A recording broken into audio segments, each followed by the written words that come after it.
Hello everyone, I'm Daniel, and my title is Levels and Distribution of Tetrodotoxin in the Blue Line Octopus in Japan. And the blue line octopus is a small and beautiful animal in the sea, but it's also very dangerous because it contains the tetrodotoxin and TTX. It's a okay, we say this later, and it always found in the Indo-Pacific shallow water, and yeah, it's very dangerous. Because the tetrodotoxin is a neurotoxin, and it can block the sodium channels in nerve cells.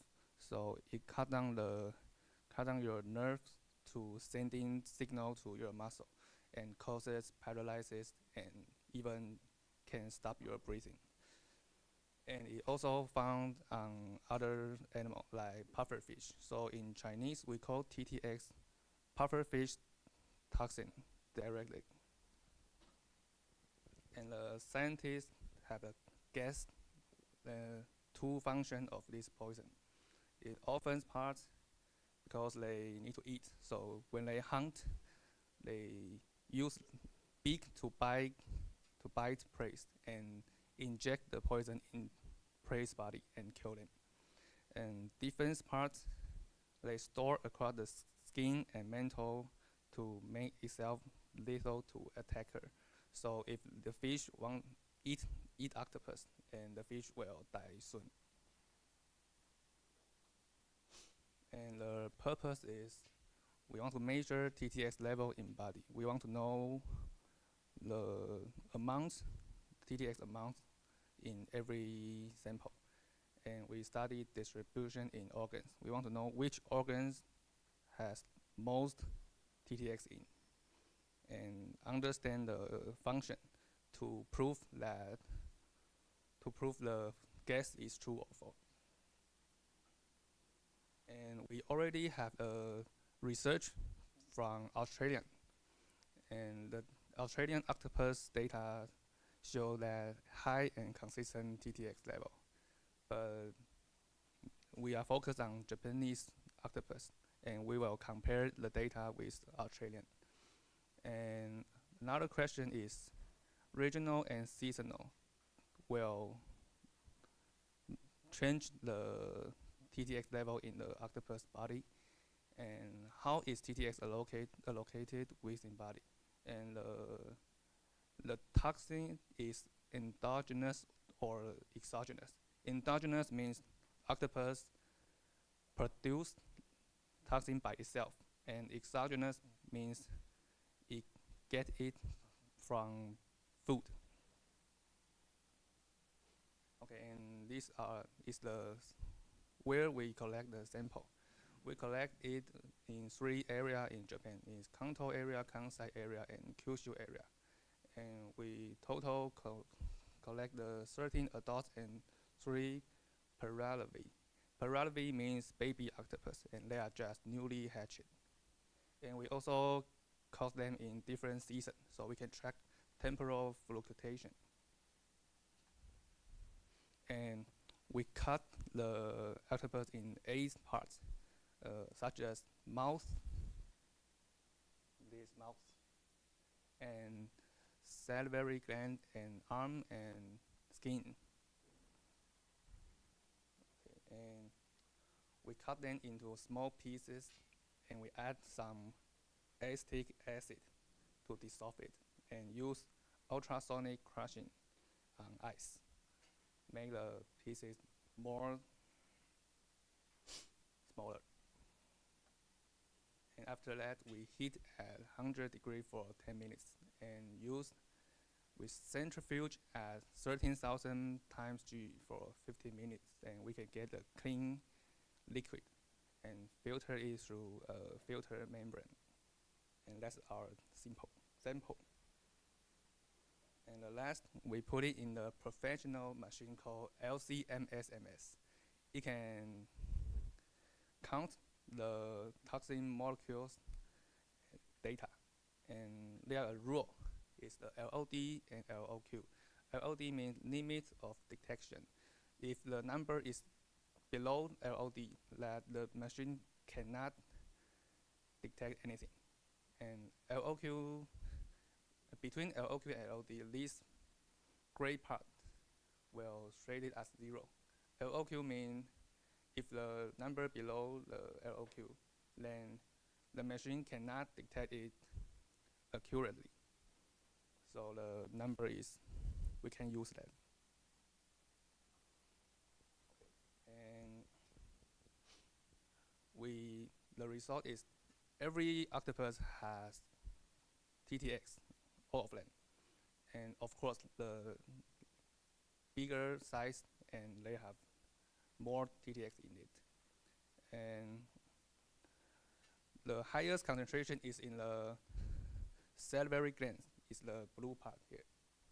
And it holds the densest venom payload and is the weapon for offense. And the skin and muscle is the highest amount. And it holds 71% of total body. And this is the defensive shield to octopus. So this can prove that the guess we in beginning is true.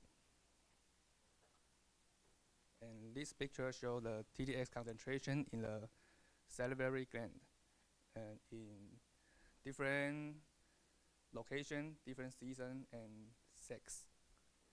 And the square, this square means sex unknown because he's too small, so we cannot know what is his sex. And we can see this part is gray, contoured male. They have lower TTX concentration compared with others. And this picture is the same, but it shows the concentration in the muscles and skin. So, and yes, number 5 is the square. It's the gray square. And it's too small, so we cannot get the muscle and skin data. And this part is the most important they found in the research. There's a strong positive correlation between the concentration of TTX in salivary glands and muscle. Is a stable ratio of 20 times more than skin. So they think this is the evolution result. Every blue ring octopus will follow this rule. And they talk about the difference. Yeah, we just mentioned about this. And the scientists think that is the different place and different season cause this difference. So we can see the Australia here is very high, but they are very low.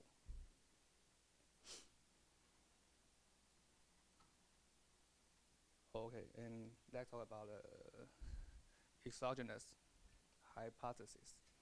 The evidence suggests this not the, because if octopus produce the toxin by itself, then there should not happen the so big difference between the contour octopus and Australia.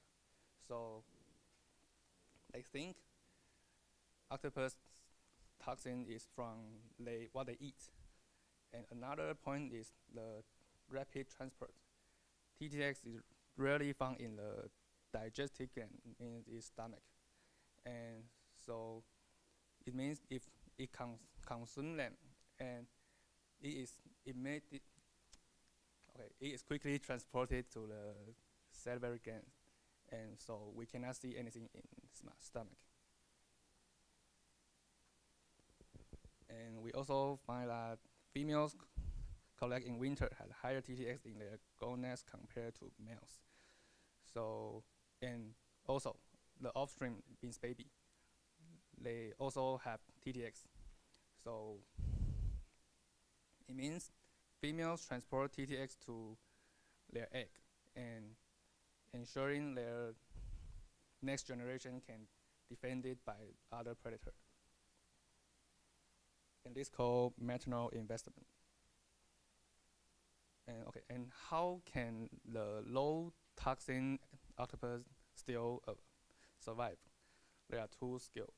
Number one is aposematic bluffing because of the blue ring on his body, and this is a visual warning to the predator. So when the predator see, they might afraid to attack them. And another one is alternative toxins, because our machine can only detect TTX, so maybe it has another weapon to survival. And the last part is the blue line octopus is a precise manager of its toxin. And by maintaining a 21 allocation rule, and is a balance they need for hunt, defense, and protection. Okay, thank you. Okay, I like your PPT. It's quite good, and I want to ask about the lifespan. Just how long can this guy, blue lines octopus can live in their lifespan, so we can know the seasonal trends. The research didn't mention about it. Oh, okay. Thank you. Okay, I want to ask that could environmental changes affect TTX levels? Again, Could environmental changes affect TTX levels? mental change. Environmental, Environmental. yes. Environmental changes. Maybe because I say the food affect the toxin concentration in his body, but the 21 allocation rule is it make the ratio in the body is stable, but the amount may be changed. Okay. Okay, I want to ask that in your introduction, you say that it can be found in Indo-Pacific shallow water, but later you do the research in Japan and get the other comparison in Australia. I wonder why. Australia is a previous research, and it used it to compare. Yeah, so you found this octopus in India, but you get the research in Japan. Japan is Pacific, right? Not India. Oh, okay, thank you. Okay, here. So Daniel has a good stage performance. He looked at the audience. Also he spoke smoothly with a good speed. Although I feel that you can speak closer, a little bit closer because your voice was a little bit too low. And you can also use pointer more often. You use it, but not often enough. Okay. And then here the topic was about this toxin, and he had this nice graph to explain the toxin. That's something who want to, for some of you to learn whenever you need to explain a chemical. That's a strategy to say. And this one is also nicely presented, the purpose of this toxin. And then here comes a very critical issue, and actually this is something that would make the talk more interesting. That is, what is the origin of this toxin? Is it endogenous and exogenous? And during your talk, you just explain verbally the definition of this. But my suggestion is, because at your later page 16, you actually spend some time explain this, right? This is about not this one. You spend some time explain the exogenous hypothesis. I suggest that you move this kind of thing. You say it's discussion, but it's actually more appropriate for introduction. You tell us, especially what kind of prey is the origin of this toxin. Maybe I wonder, did you say that? You can tell us more about it. Then next time, you spend one slide to talk about the hypothesis of exogenous, and then one hypothesis about the endogenous. And then we have a hypothesis. And then this is sort of to guide us to know what is the key data to look at.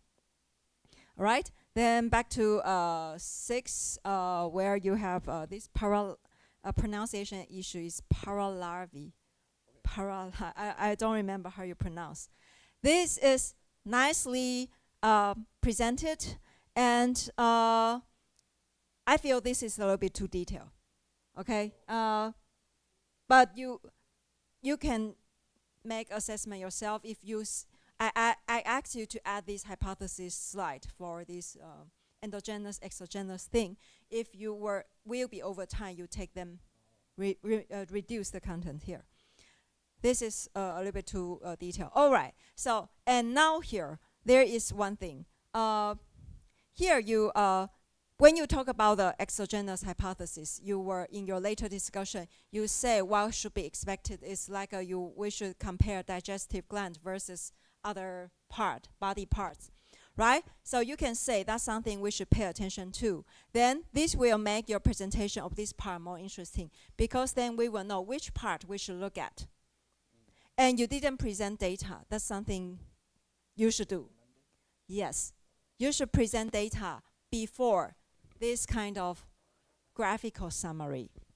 And then I suggest that after you present this, this can be followed by the discussion of the hypothesis already. All right, 12. Detail, where's data? Okay, 12, legend. Okay, and here you talk about this, okay? And here you have this male, female, etc. And later, you were discussing male, female here, right?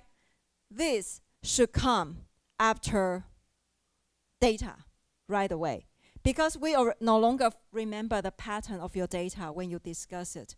It's better to discuss right after your data. And I also suggest that because this so many symbol, like different pattern, color, shape, it's a little bit not that easy to see. I suggest you to add a little bit artwork, maybe to add some color or something to make it more identifiable. Okay. All right.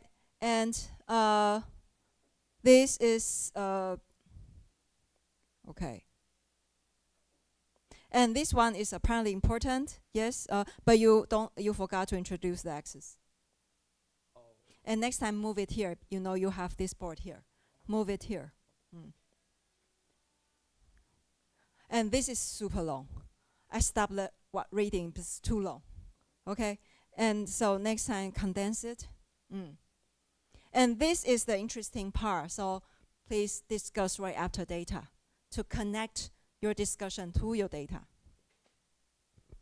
All right, and this is, if your talk will be over time next time, take this one out, because this is not really clearly linked to your data. And if this is your final slide, suggestion, reiterate the main finding, okay? You have several main findings, like the exogenous hypothesis, etc., gender difference, and this 1 to 20, 20 to 1 rule. Give bullets. Okay, good. Hope to see improvement next time.